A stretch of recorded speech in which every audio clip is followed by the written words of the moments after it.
মারামারি হলো কোথায়? বাংলাদেশ বিরোধী এবং ইসলাম বিরোধী তারা এজেন্ট হিসেবে প্রশ্নবিদ্ধ করার জন্য তারা কাজ করতেছে। সাতপন্থীদের ইজতেমা হওয়ার মতো এখন আর কোনো অবকাশ নাই।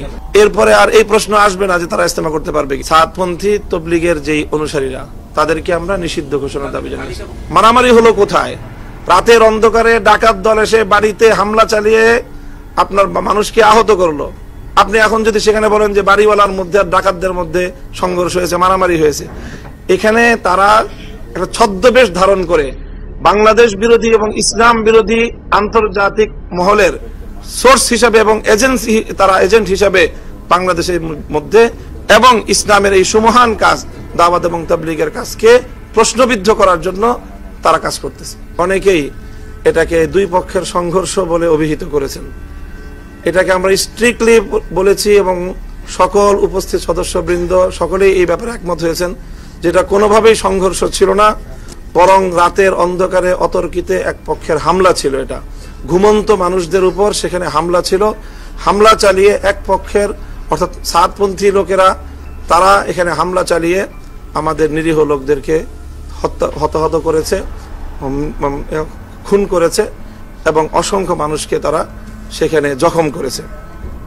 কাজেই এই বিষয়টা একেবারেই স্পষ্ট যে এটা কোনো সংঘর্ষ ছিল না, এটা ছিল একপক্ষীয় হামলা।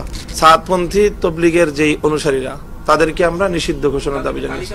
সাতপন্থীদের ইজতেমা হওয়ার মতো এখন আর কোনো অবকাশ নাই। আমরা মনে করছি যে এই গতকালকের ঘটনার পরে আর তারা এই ধরনের ঘটনা ঘটানোর পর তাদের এখানে ইজতেমা তো পরের কথা, বরং তাদের বিরুদ্ধে আইনানুগ যে ব্যবস্থা নেওয়া হবে আমরা আশা করতেছি।